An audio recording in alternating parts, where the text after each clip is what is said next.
Pernah lihat foto kursi mobil bayi zaman dulu nggak? Saya baru aja lihat foto saya pas bayi, duduk di semacam wadah plastik gitu, talinya juga seadanya banget. Pas saya tanya ibu saya, beliau jawab, oh iya dulu ya begitu bentuknya. Waktu ibu kecil malah nggak pakai kursi mobil, cukup digendong aja. Beda banget ya sama yang sekarang. Jauh sekali bedanya. Sekarang kan canggih banget, penuh fitur keamanan. Hasil riset bertahun-tahun itu. Nah, analogi ini kayaknya pas banget nih buat mulai pembahasan kita hari ini. Sama kayak pengetahuan soal keselamatan fisik anak di mobil yang terus maju, pemahaman kita soal perkembangan emosi anak itu juga berevolusi pesat. Generasi orang tua kita, kakek nenek kita, mereka pasti udah lakuin yang terbaik yang mereka tahu waktu itu. Tapi sekarang kita punya ilmu baru, pemahaman baru.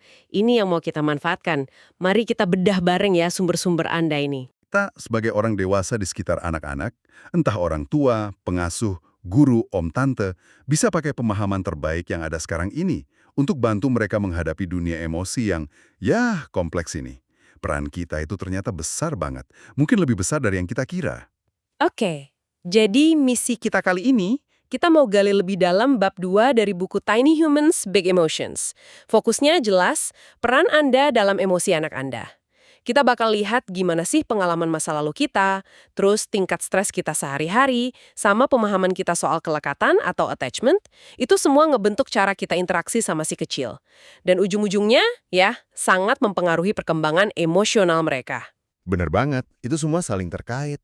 Si energi, kita hadapi, terus sistemnya tenang lagi. Tapi gimana kalau stresnya nggak kelar-kelar? Jadi kronis gitu. Nah, ini dia masalahnya.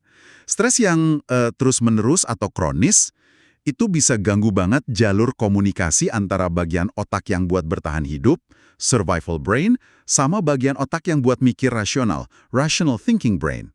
Kalau hubungan ini keganggu terus, kapasitas anak buat belajar, buat atur emosi, buat berkembang optimal, itu bisa terhambat.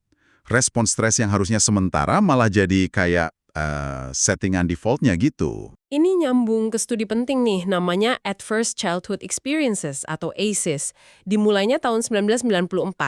ACEs ini intinya pengalaman masa kecil yang berpotensi traumatis. Studi awal itu nemuin 10 kategori utama, contohnya kayak kekerasan fisik, emosional, seksual, terus pengabaian fisik atau emosional, atau mungkin disfungsi di rumah tangga. Iya, disfungsi rumah tangga itu bisa macam-macam ya. Perceraian orang tua, lihat kekerasan di rumah, hidup sama anggota keluarga yang punya penyakit mental, atau ada isu penyalahgunaan zat. Itu semua masuk hitungan. Jadi setiap pengalaman ACEs sebelum usia 18 itu dihitung 1 poin, jadi skor ACE gitu ya. Betul. Dan statistik dari studi ini cukup bikin kaget loh. Di Amerika Serikat aja sekitar 67% populasi itu punya minimal 1 ACE. Dan yang lebih bikin khawatir, sekitar 1 dari 8 orang dewasa itu punya skor ACE 4 atau lebih. Skor tinggi ini bukan angka doang, ini ada hubungannya kuat banget sama peningkatan drastis risiko masalah kesehatan fisik dan mental nantinya. Sedrastis apa tuh peningkatannya? Bisa kasih contoh? Signifikan banget. Misalnya orang dengan skor ACE 4 atau lebih, itu risikonya 12 kali lebih tinggi buat mencoba bunuh diri. Terus, 7 kali lebih tinggi buat kena gangguan penggunaan alkohol, dan 2,4 kali lebih tinggi buat kena stroke.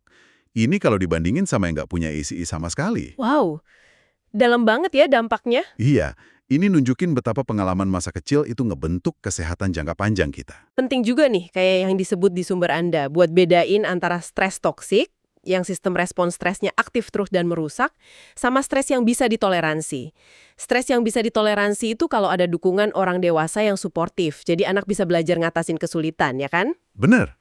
Ada buffer atau penyangganya.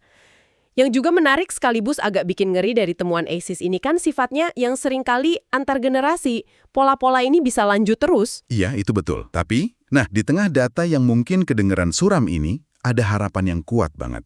Pengasuh utama, orang tua atau figur lekat lainnya, itu punya kekuatan luar biasa buat jadi pemutus rantai. Caranya, dengan kita sendiri, sebagai orang dewasa, melakukan penyembuhan atas trauma dan luka masa lalu kita sendiri. Dengan sadar, kita bisa ciptakan narasi dan pengalaman emosional yang beda buat anak-anak kita. Oh, jadi kuncinya di orang dewasanya dulu ya? Banget. Ini nyambung sama metode kayak Collaborative Emotion Processing (CIP) yang disebut di buku. CIP ini kan kerangka kerja buat bantu orang tua proses emosi bareng anak. Tapi menariknya, sebagian besar fokusnya justru ke kesadaran dan regulasi diri si orang dewasa. Wah, itu poin penting banget. Fokus sembuhin diri kita demi anak. Ini bawa kita ke fondasi kunci lainnya nih. Teori kelekatan atau attachment theory. Nama kayak John Bowlby sama Mary Ainsworth kan pionirnya ya. Apa sih inti teori ini? Intinya gini, hubungan kelekatan yang aman sama minimal satu pengasuh utama itu fondasi psikologis yang krusial banget buat anak. Hubungan ini ngasih rasa aman atau secure base. Nah, rasa aman ini yang bikin anak cukup pede buat eksplorasi dunia sekitarnya. Dia tahu ada tempat aman buat kembali. Jadi dia berani lepas sebentar gitu ya? Iya, kelekatan aman juga bikin dia nyaman kalau harus bisa sementara. Anak itu perlu yakin kalau pengasuhnya peka sama kebutuhannya, bisa menuhin secara konsisten, dan bakal ngelindungin dia. Salah satu mekanisme penting buat bangun kelekatan ini kan yang disebut serve and return. Interaksi timbal balik. Kayak main pingpong emosional gitu ya. Bayi lempar bola pakai ocehan, senyum atau nangis. Terus dia diem bentar, kasih kesempatan orang dewasa balikin bola pakai respons. Persis. Responsnya bisa senyum balik, kata-kata lembut, atau tindakan menenangin. Yang menarik, bahkan sebelum bayi ngerti kata-kata, dia udah peka banget sama komunikasi nonverbal kita. Nada suara, ekspresi muka, bahasa tubuh. Dia kayak ngebaca kita ya. Betul sekali. Dia sangat tuned in ke kita. Kelekatan ini akarnya di kebutuhan biologis paling dasar. Butuh rasa aman dan dicintai biar bisa survive. Anak-anak itu sering nggak sadar, terus-terusan ngamatin respon pengasuhnya. Kayak ada pertanyaan di benak mereka. Aku dicintai nggak sih? Kapan aja aku dicintai? Aku aman nggak di sini? Gimana caranya biar tetap aman?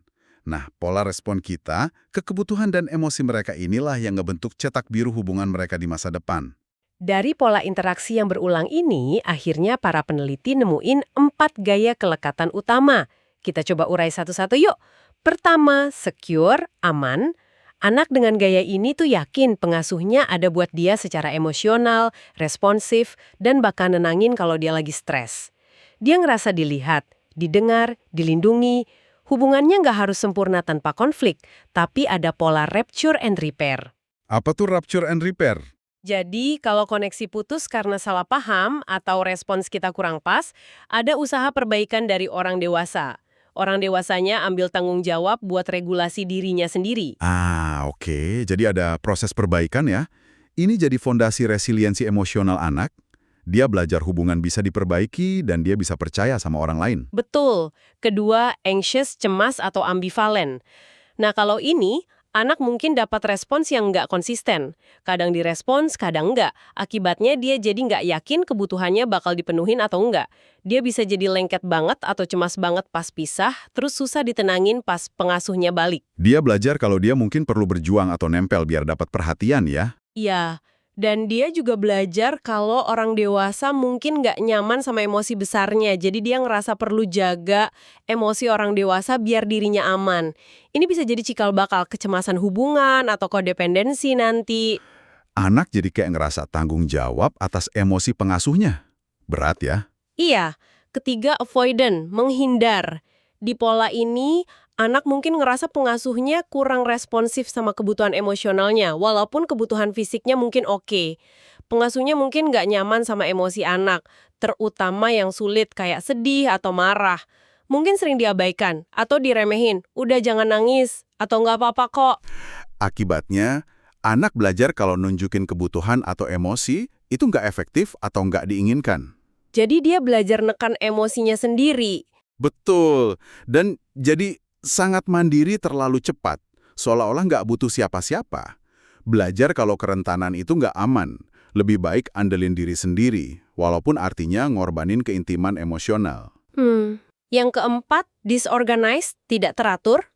Ini yang paling kompleks ya. Sering dikaitkan sama trauma, kekerasan, atau pengasuh yang perilakunya nggak terduga dan nakutin buat anak. Iya. Pengasuhnya bisa jadi sumber rasa aman sekaligus sumber rasa takut. Anak jadi bingung, nggak bisa nemu strategi yang konsisten buat ngerasa aman. Perilakunya bisa kelihatan bingung, kontradiktif, kacau. Mungkin deketin pengasuh, terus tiba-tiba ngejauh, atau malah dia membeku. Ini situasi sulit banget buat anak. Dampaknya pasti dalam banget ya ke kemampuan regulasi emosi dan hubungan dia nanti.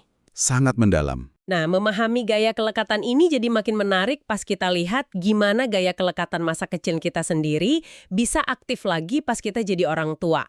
Sumber Anda kan cerita pengalaman pribadi penulis buku ini yang tumbuh dengan pola avoidant. Dibesarin di keluarga besar, didorong mandiri dari kecil, kerja keras, susah banget minta tolong. Ada rasa bangga sama kemandirian itu, tapi di baliknya ada takut kalau nunjukin butuh bantuan, nanti dianggap ngerepotin dan nggak dicintai. Nah, ini muncul pas dia jadi ibu. Terutama soal beban mental, ngurus rumah tangga dan anak. Ingat jadwal imunisasi, pastiin stok makanan, bayar tagihan, rencana weekend. Dia ngerasa semua di pundaknya. Kesel, capek, tapi susah banget minta tolong ke pasangan.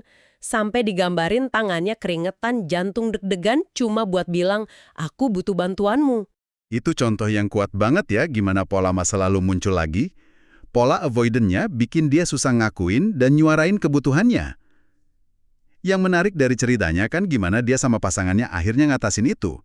Bukan langsung nyalahin atau nuntut, tapi mereka belajar ambil jeda pas lagi tegang, tenangin diri dulu masing-masing, self-regulate, baru coba nyambung lagi, ngobrolin masalahnya lebih tenang, co-regulate.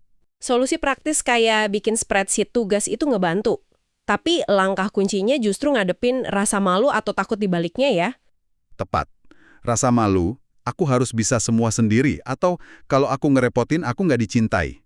Itu kan akarnya di masa kecil. Ini ngingetin saya sama kutipan Tina Payne Bryson di bab ini. Dia bilang ada cukup banyak ruang bagi orang tua untuk tidak sempurna. Selama kita bantu anak merasa aman, dilihat dan ditenangkan sebagian besar waktu, otak mereka bakal terhubung untuk tahu bahwa kalau mereka butuh, kita akan lihat dan hadir. Ini melegakan banget ya. Sangat melegakan. Kuncinya bukan sempurna tiap saat, tapi keterprediksian dan keandalan dukungan kita secara umum. Itu yang bangun harapan dan rasa percaya anak. Jadi nggak perlu jadi orang tua super sempurna. Nggak perlu. Dan pesan penting lainnya, gaya kelekatan itu bukan takdir mati. Otak kita kan plastis, bisa berubah, bisa bentuk koneksi baru seumur hidup. Artinya, nggak pernah ada kata telat buat usaha dan bangun kelekatan aman yang diperoleh atau earned secure attachment. Baik buat diri kita maupun buat hubungan kita sama anak. Kita bisa belajar pola interaksi baru yang lebih sehat. Selain gaya kelekatan, bab ini juga bahas soal gimana pengalaman masa lalu ngebentuk bagian diri atau parts kita yang bisa muncul gitu aja tanpa diundang. Contohnya ayah yang cemas banget kalau anaknya nangis di publik, takut anaknya dibully. Ternyata cemasnya itu dari pengalaman dia sendiri dibully waktu kecil karena dianggap cengeng. Jadi reaksinya sekarang itu dipicu oleh bagian diri protektif dari masa lalunya itu. Konsep ini dari model terapi kayak internal family systems ya? Iya, betul. Idenya kita semua punya berbagai bagian diri ini yang berkembang buat ngelindungin kita berdasarkan pengalaman hidup. Ada bagian perfeksionis, kritis, penurut, pemberontak, macam-macam. Kuncinya bukan ngilangin bagian ini, karena niatnya baik, lindungin dari sakit. Tapi, kenali kapan mereka muncul, pahami apa yang mereka takuti, dan bangun kesadaran, biar diri kita yang dewasa atau self yang bisa milih respons, bukan bagian yang otomatis kepicu. Buku ini nyebut beberapa tema umum pemicunya: hormat, patuh, baik, akuntabilitas, kekuatan. Jadi tujuannya kesadaran diri ya? Sadar, oh ini bagian pelindungku nih yang lagi muncul. Dengan sadar gitu, kita punya pilihan. Kayak kata Glennon Doyle di buku, ini soal dengerin knowing atau intuisi kita. Suara hati yang lebih bijak. Betul. Ini memungkinkan kita respon anak di depan kita saat ini dengan lebih sadar. Kita bisa bangun kelekatan aman, lepas dari bagasi masa lalu kita. Nah, sekarang soal reaksi kita sebagai orang dewasa pas hadapi ledakan emosi atau perilaku menantang anak, apalagi di depan umum. Buku ini pakai judul bagian yang agak provokatif. Biting Today, Bullying Tomorrow. Menggigit hari ini, menindas besok. Judul itu menyoroti ketakutan orang tua ya. Takut perilaku buruk anak sekarang jadi pertanda masa depan suram. Padahal kan kebanyakan kita emang nggak pernah diajarin cara efektif nangani emosi besar anak. Nggak ada kuliah manajemen tantrum 101. Jadi wajar banget kalau kita ngerasa malu, nggak nyaman, atau panik pas anak tantrum di supermarket misalnya. Nah, perasaan nggak nyaman atau malu orang dewasa ini penting banget buat diperhatiin. Kenapa? Karena perasaan ini gampang banget memicu respons protektif kita sendiri. Bisa jadi marah, frustrasi, pengen cepet-cepet entin perilaku anak apapun caranya. Tanpa sadar, kita bisa numplekin emosi kita yang nggak keruan itu ke anak. Nah, dari kacamata anak, ini bisa diartikan, orang dewasa dekatku marah, kacau karena aku. Sama dengan aku salah, sama dengan aku nggak dicintain, sama dengan aku nggak aman. Mereka belum bisa lihat konteks sosialnya ya. Belum, anak kecil terutama. Mereka baca situasi dari respons emosional kita. Contoh stiker mobil itu bagus. Oh iya, anak nempelin stiker dewasa di mobil karena suka gambarnya, nggak tahu artinya. Tapi orang lain bisa ngejudge orang tuanya. Betul, anak belum paham nuansa sosial. Itu skill yang perlu diajarin pelan-pelan, bukan otomatis. Contoh anak prasekolah yang nyakitin teman juga menarik. Awalnya ada gosip, penghakiman, tapi pas ada pertemuan buat pahami konteks keluarga anak itu, misal ada stres berat di rumah, gosipnya jadi empati dan dukungan. Ini ngingetin kita kalau dukung perkembangan emosi anak itu nggak selalu gampang. Sering butuh pemahaman lebih dalam soal apa di balik perilakunya. Makanya, nasihat penutup bab ini rasanya pas banget. Perhatikan reaksi Anda. Pas anak lagi emosi besar atau perilakunya sulit, coba jeda, sadari. Aku lagi ngerasa apa ya? Ketakutan masa lalu apa yang mungkin kepicu? Pastikan respons kita datang dari diri dewasa yang bijak dan welas asih, bukan dari bagian diri yang kepicu ketakutan atau luka lama. Itu inti dari peran sadar kita dalam emosi anak. Benar banget. Jadi kalau kita tarik benang merah dari pembahasan bab 2 ini ya, peran kita dalam ngebentuk dunia emosi anak itu signifikan banget, berlapis-lapis, dipengaruhi pengetahuan yang terus berkembang, dibentuk sejarah pribadi kita, ACEs, gaya kelekatan, dan sangat tergantung gimana kita milih respons di momen sulit bareng anak. Tapi kabar baiknya, kelekatan aman itu bisa diusahakan, bisa dicapai. Nggak peduli titik awal kita gimana. Kuncinya di kesadaran diri dan berani milih respons yang lebih sadar. Betul. Ini mungkin bisa jadi pemikiran penutup buat Anda renungkan. Mengingat gimana gaya kelekatan dan bagian diri masa lalu kita bisa muncul tanpa permisi, latihan kecil apa ya yang bisa Anda mulai hari ini? Sekedar untuk mengenali satu aja pemicu spesifik dalam diri Anda pas interaksi sama anak, dan setelah kenal, bisa nggak Anda secara sadar milih respons yang sedikit aja beda dari biasanya? Sekecil apapun, mungkin cuma tarik nafas dulu sebelum reaksi. Latihan kesadaran yang terus-menerus ya. Menarik. Terima kasih sudah menyimak penjelajahan kita kali ini yang kita gali dari wawasan bab 2 buku Tiny Humans, Big Emotions. Semoga percakapan ini kasih perspektif baru buat Anda.